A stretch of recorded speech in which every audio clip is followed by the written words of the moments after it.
Hello friends, welcome to Dev IAS. आज इस video में हम बात करने जा रहे हैं कैसे 2018 से पहले क्वेश्चंस आते थे और उसके बाद मेंस एग्जामिनेशन में क्वेश्चंस आते हैं। तो बतौर एज अ फैकल्टी या फैकल्टी की ना भी बात करें, बतौर एज अ एस्पिरेंट जो भी कोई प्रिपेयर कर रहा होता है यूपीएससी के बारे में, वो ज़रूर प्रीवियस ईयर्स क्वेश्चंस देखता है और उससे हमें पता चलता है कि किस तरीके के क्वेश्चंस आ रहे हैं, ट्रेंड क्या है, पैटर्न क्या है। तो ये काम मैंने भी किया, मैंने भी ऑब्जर्व किया किस तरीके के क्वेश्चंस पेपर 1, पेपर 2, 3, 4 से पूछे जा रहे हैं। और इसी दौरान मैंने ये नोटिस किया कि 2018 स्पेसिफिकली 2018 से पहले और 2018 के बाद जो क्वेश्चंस थे मेंस एग्जामिनेशन में, उनमें कुछ चेंज देखने को मिला। जहां 2018 से पहले के क्वेश्चंस बहुत ज़्यादा फिलोसफिकल या बहुत ज़्यादा डायरेक्टली लिंकेज वाले नहीं दिखाई देते हैं, वहीं 2018 के बाद के अगर क्वेश्चंस की बात करें तो इनमें से मेजॉरिटी ऑफ क्वेश्चंस ऐसे होते हैं जो बहुत ज़्यादा डायरेक्टली लिंक होते हैं सिलेबस से, या कंपैरेटिवली उनको आंसर करना 2018 से पहले के क्वेश्चंस के मुकाबले थोड़ा सा इजी मुझे दिखाई देता है। ये मेरा पर्सनल ऑब्जर्वेशन है, इस पे मैंने काफ़ी टाइम लगाया और फिर ये ऑब्जर्वेशन मेरे दिमाग में आया। तो 2013-14 का वो साल रहा था जब सबसे पहले तो नहीं, पर अभी जो रिसेंट चेंजेस हम देख रहे हैं उनकी शुरुआत जो हुई वो 2012-13 में हमें देखने को मिलती है कि ऑप्शनल्स चेंज हो गए, सीसैट का पैटर्न हमें देखने को मिलता है। और 2014 का क्वेश्चन पेपर आप देखेंगे 2014 का, तो उसमें जो टॉपर्स थे उनके बहुत कम मार्क्स थे क्योंकि पैटर्न चेंज हुआ था और बहुत लोगों को बहुत कुछ समझ में नहीं आ रहा था और इसीलिए बहुत कम मार्क्स 80, 90 इस तरीके के मार्क्स आपको देखने को मिलते हैं। वहीं आज के टाइम में आप मार्क्स अचीव करते हैं 130, 140 तक भी पहुंच जाते हैं, जो टॉपर्स है उनकी मैं बात कर रहा हूँ। तो यहाँ पर बहुत स्पेसिफिकली अग्रवाल साहब का, डीपी अग्रवाल साहब जो चेयरमैन थे, उनका यही कहना था कि मैं जो कोचिंग्स या जो बाकी टीचर्स बोलते थे कि जो यूपीएससी के चेयरमैन है वो कोचिंग्स खत्म करना चाह रहे हैं। पैटर्न भी चेंज हुआ और 2014 में अगर आप क्वेश्चंस देखेंगे तो बहुत ज़्यादा फिलोसफिकल, बहुत ज़्यादा डायरेक्टली लिंकेज उनके सिलेबस से आपको नहीं दिखाई देगी। और आगे चल रहे 2014, 2016 दीपक गुप्ता साहब जो यूपीएससी चेयरमैन रहे, उसी दौरान अलका सिरोही, ये भी जाने जाती हैं, ये सभी लोग जाने जाते हैं अपने टफ बिहेवियर के लिए। तो 2018 वो साल था जो मैंने ऑब्जर्व किया कि जहाँ से क्वेश्चंस पेपर्स में जो है थोड़ा सा चेंज हमें देखने को मिलता है और रिलेटिवली ये क्वेश्चंस जो हैं ये इजी होते जा रहे हैं। नॉट इजी एग्जैक्टली, बट उनकी लिंकेज जो है वो बहुत डायरेक्ट होती जा रही है। जैसे 2016 की बात कर लें, क्वेश्चन 1 आपको बोल रहा है कि discuss the essentials of the 69th constitutional amendment act and anomalies if any that have led to recent reported conflicts between the elected representatives and the institution of lieutenant governor in the administration of Delhi. Do you think that this will give rise to a new trend in the functioning of the Indian federal politics? अब ये question, क्योंकि हम देख ही रहे हैं आज भी ये प्रॉब्लम चल रही है। बहुत रिसेंटली ऑर्डिनेंस लाया गया, जो सुप्रीम कोर्ट का जजमेंट था दिल्ली गवर्नमेंट को लेकर, उसको बाईपास करने के लिए ऑर्डिनेंस हमें देखने को मिला सुप्रीम कोर्ट ने, क्योंकि फेवर किया था जो इलेक्टेड गवर्नमेंट थी उसकी। तो ये कोई नया इशू नहीं है, जब से हम दिल्ली की गवर्नमेंट देख रहे हैं तब से हमें ये प्रॉब्लम देखने को मिल रही है। एक तरफ वो क्लेम करते हैं कि गवर्नर साहब या इनडायरेक्टली जो सेंटर में बैठी पार्टी है वो हमें काम नहीं करने दे रही, वहीं जो हमारा कॉन्स्टिट्यूशन है वो लेफ्टिनेंट गवर्नर को थोड़ी सी पावर दे देता है। तो ये 69th कॉन्स्टिट्यूशनल अमेंडमेंट रहा और ये प्रोविजन रहा 239 जहाँ पर दिल्ली की बात होती है। तो वहाँ पर ऐसे 7-8 प्रोविजंस लिखे हुए हैं। क्या जो स्ट्रेंथ है लेजिस्लेटिव असेंबली की वो हो सकती है, रिजर्वेशन से रिलेटेड, लेफ्टिनेंट गवर्नर की पावर से रिलेटेड, और वहाँ पर टसल के बारे में भी लिखा हुआ है कि अगर एलजी में और चीफ मिनिस्टर साहब में अगर टसल हो जाएगी तो ये जो है मामला जाएगा प्रेसिडेंट के पास, लेकिन उस दौरान भी एलजी के पास काफ़ी पावर्स होती हैं। तो ये कोई नया क्वेश्चन तो नहीं था, लेकिन जिस तरीके से इसको पूछा गया, जैसे मैंने कहा कि फिलोसफिकल थोड़ा सा टिल्ट हमें क्वेश्चंस में देखने को मिलता है।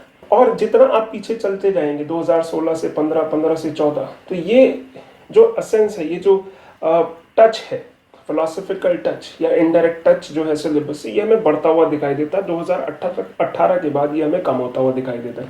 अब इसी तरीके से अगर हम और एग्जाम्पल देखें, क्वेश्चन नंबर 3 देखें, the Indian party system is passing through a phase of transition which looks to be full of contradiction and paradoxes. अब कॉन्स्टिट्यूशन की बात करें या सिलेबस की बात करें तो हमारा पार्लियामेंट से रिलेटेड बहुत सारी चीज़ें वहाँ पर हमें देखने को मिल सकती हैं। अब ये कोई नई चीज़ तो है नहीं, आज भी पार्टीज में इस तरीके के कॉन्ट्राडिक्शन या पैराडॉक्सेस हमें देखने को मिल जाते हैं। इंटरनली पार्टी में कोई ना कोई ऐसा पर्सन ज़रूर होता है जो आपकी आइडियोलॉजी को फॉलो नहीं करता। जैसे फॉर एग्जांपल अगर एग्जिस्टिंग गवर्नमेंट की बात कर लें तो उनमें एक मिनिस्टर हैं जो ट्रांसपोर्ट मिनिस्टर है, नितिन गडकरी, एंड उनका ये बोलना है कि ठीक है आप पार्टी से हम हैं, ठीक है वो मान रहे हैं इस बात को, लेकिन वो ये भी बोलते हैं कि भैया मैंने अपनी आइडियोलॉजी के साथ कभी कॉम्प्रोमाइज़ नहीं किया। अगर मुझे सही लगा है तो मैं सही के साथ खड़ा हुआ हूँ, अगर मुझे गलत लगा है तो मैं गलत के साथ खड़ा हुआ हूँ। और बहुत रिसेंटली अभी जब हमारे प्राइम मिनिस्टर किसी मीटिंग को किसी उसको जब एड्रेस कर रहे थे तो वहाँ पर तमाम बीजेपी के नेता मौजूद थे, वहाँ पर नितिन गडकरी भी मौजूद थे। तो न्यूज़ में हमें क्या देखने को मिला, अब पता नहीं ये रियलिटी थी या न्यूज़ में कई बार चीज़ों को मैनिपुलेट भी कर दिया जाता है, तो उसमें हमें ये देखने को मिला कि जब प्राइम मिनिस्टर बारी बारी नेताओं से मिल रहे थे तो वो उनको ग्रीट कर रहे थे, उनको नमस्ते कर रहे थे। जो दूसरे लीडर्स थे वो प्राइम मिनिस्टर को ग्रीट कर रहे थे, लेकिन जब बारी आई नितिन गडकरी की तो उन्होंने बहुत ही एक न्यूट्रल एक्सप्रेशंस दिए, ना ग्रीट करा ना हाय हेलो करी, वो बिल्कुल जैसे पहले खड़े थे वैसे के वैसे ही खड़े रहे। इस तरीके के आपको हमेशा जो है इंस्टेंस देखने को मिलेंगे। लेकिन आपसे जिस तरीके से पूछा गया है, आप इसको जनरल अगर पब्लिक के सामने लेके जाएंगे तो वो भी बोलेंगे कि हम इस तरीके से आंसर कर सकते हैं या हम भी इसको आंसर कर सकते हैं। तो 2018 से पहले हम देखेंगे कि क्वेश्चंस इसी तरीके के हमें देखने को मिल रहे हैं जो जिनको सिलेबस से डायरेक्टली बहुत ज़्यादा डायरेक्टली जो है हम लिंक नहीं कर पाए।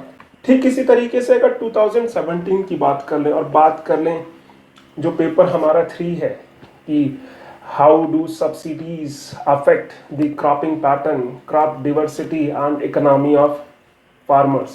What is the significance of crop insurance, minimum support price and food processing for a small and marginal farmers? तो जैसे मैंने कहा कि 2018 से पहले डिग्री थोड़ी सी टफनेस की बड़ी थी। इस क्वेश्चन में सिर्फ एक चीज इंक्लूड नहीं है, इस क्वेश्चन में सब्सिडीज इंक्लूड नहीं है। इस क्वेश्चन में अगर हम चलेंगे तो यूपीएससी ने बहुत सारी चीजें इंक्लूड कर दी हैं। इस क्वेश्चन में उसने आपका सब्सिडीज भी इंक्लूड कर दिया है। इस क्वेश्चन में उसने क्रॉपिंग पैटर्न, तमाम तरीके की क्रॉपिंग पैटर्न हमें देखने को मिलते हैं जिससे सॉइल जो है वो ज़्यादा फर्टिलाइज रहे। क्रॉप डाइवर्सिटी की उसने बात कर दी है, इकोनॉमी की बात कर दी है फार्मर्स की। इसके साथ साथ क्रॉप इंश्योरेंस की भी उसने बात करी है। एमएसपी तो खैर चलिए सब्सिडीज वाले सेक्शन में आ ही जाता है, लेकिन इस सब्सिडीज से रिलेटेड उसने जितना कुछ हो सकता था सिलेबस में, जितना आप कुछ देखेंगे वो सारा का सारा ही लगभग पूछ लिया। और सिर्फ यहीं तक चीज़ों को नहीं छोड़ा है, सिर्फ यहीं तक चीज़ों को नहीं छोड़ा है, चीज़ें और भी आगे ले गए हैं। फूड प्रोसेसिंग इंडस्ट्री जो स्पेसिफिकली अलग से हमें तैयार करना होता है वो भी इसमें इंक्लूड कर दिया है। तो आप क्वेश्चंस अगर देखेंगे, और ये 2017 का पेपर, इससे पीछे जाएंगे तो और आपको टफनेस बढ़ती हुई दिखाई देगी। क्वेश्चन ले लें, mob violence is emerging as a serious law and order problem in India by giving suitable examples, analyse the causes and consequences of such violence. अब आप इसे जनरल पब्लिक, वैसे तो देखिए यूपीएससी का पेपर जब भी कोई देखता है, आप किसी अंकल को दिखाइए, चाचा को दिखाइए, भाई को दिखाइए, वो ये कहता है ये तो मैं भी कर सकता था, ठीक है भाई आप भी कर सकते हैं, हम कम मना कर रहे हैं। तो ये क्वेश्चन आप किसी जनरल पब्लिक को दिखाएंगे, कहेंगे ठीक है यार ये तो मैं भी 2-4 पॉइंट तो इसमें मैं भी लिख दूंगा।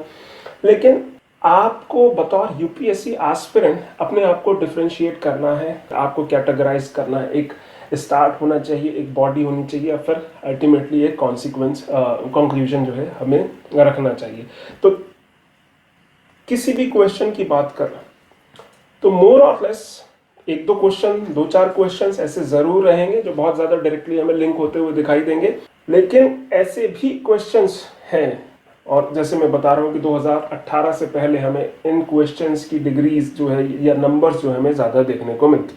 इसी तरीके से 2018 जो हमारा लास्ट ईयर है, जहां हमने अपना एनालिसिस को एक मिड पॉइंट दिया है कि इसके बाद से हमें आंसर्स क्वेश्चंस में चेंज होता हुआ दिखाई दिया है। आप क्वेश्चन नंबर 9 देख लीजिए कि भाई इंटरनेशनल रिलेशन में बोल रहा है India's relation with Israel have of late acquired a depth and diversity which can not be rolled back. अब वो आपसे नेबरहुड रिलेशन पूछता है। नेबरहुड रिलेशन में इंडिया और इजराइल को हम कैसे रखें, वो पूछता है, ग्रुपिंग्स की बात पूछता है। तो ये इनडायरेक्टली जो हमारे रिलेशंस हैं इजराइल के साथ, जैसे इजराइल के लोगों ने बोला कि जहां हमने एक्सकेवेशन किया तो जो स्क्रिप्ट हमें खुदाई में मिली, हमें उस बात पे प्राउड है कि हम आज भी वही स्क्रिप्ट बोल रहे हैं, वही लैंग्वेज बोल रहे हैं। संस्कृत ठीक इसी तरीके से हमारे यहाँ हड़प्पा एक अलग स्क्रिप्ट हो जाती है। इसके अलावा बहुत रिसेंटली आपने सुना होगा पेगासस के बारे में। तो ऐसे टेक्नोलॉजिकल या सिक्योरिटी पर्सपेक्टिव से हमारे रिलेशन इजराइल के साथ बहुत ज़बरदस्त है। ऐसे क्वेश्चंस जैसे मैं बता रहा हूँ, तो ये क्वेश्चंस हमें देखने को मिले। अब फिर से क्वेश्चन 11 देखें तो हमने 2016 में तो देखा ही था कि दिल्ली के शायद उस समय नजीब जंग, if I am right probably, उस समय वो एलजी थे और केजरीवाल साहब के बीच में प्रॉब्लम हो रही थी। तो ये फिर से हमें वही क्वेश्चन जो है लौटता हुआ दिखाई देता है 2016।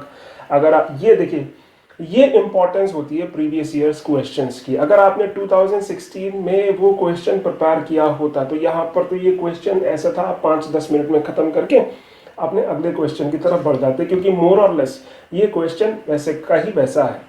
Weather the supreme court judgement can settle the political tussle between lieutenant governor and elected government of Delhi. तो फिर से हमें इनडायरेक्टली हमें पार्लियामेंट से या जो हमारा कॉन्स्टिट्यूशनल प्रोविजंस है उससे रिलेटेड हमसे क्वेश्चन पूछे जा रहे हैं। या अगले क्वेश्चन की बात कर लें, how far do you agree with the view that tribunals curtail the jurisdiction of ordinary courts? In view of the above, discuss the constitutional validity and competency of the tribunals in India. अब जैसे हमारा syllabus बोल रहा है dispute redressal mechanism के बारे में वो बात करता है, तो ये ट्राइब्यूनल सर्टेनली वहाँ पर आ जाता है। और ये टफ क्वेश्चन में नहीं आएगा क्योंकि 50% हम इसको कंसीडर कर सकते हैं, क्योंकि हमने देखा जब हम ट्राइब्यूनल्स के बारे में पढ़ते हैं तो हम कंटेम्प्रेरी इश्यूज जब पढ़ते हैं तो हम देखते हैं कि भाई उनकी परफॉर्मेंस कैसी है। और बहुत रिसेंटली हमने देखा कि 3-4 ट्राइब्यूनल्स को जो है वो ख़त्म कर दिया गया। क्यों? क्योंकि ये देखा गया कि they were wasting a lot of money. वो जो प्रोसीजर्स हैं उसमें, चाय में, पानी में, इन सब में पैसा जा रहा था, लेकिन एक्चुअली उसका रिजल्ट हमें बहुत ज़्यादा कुछ देखने को नहीं मिल रहा था।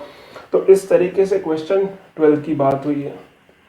क्वेश्चन 13 फिर से इंडिया और अमेरिका की जो थीम है शायद उसकी बात कर रहा है, USA are two large democracy. तो ये तो इजी क्वेश्चंस था। How is the finance commission of India is constituted? What do you know about the terms of reference recently constituted finance commission? अब इसका जो फर्स्ट पार्ट है, ठीक है, वो तो बहुत डायरेक्टली आपसे फाइनेंस कमीशन के बारे में, आर्टिकल 280 के बारे में आपसे पूछ लिया गया है। आपको वो 1-2 पॉइंट लिखने, 2-4 पॉइंट इसमें लिखने हैं जो कॉन्स्टिट्यूट होता है उसमें।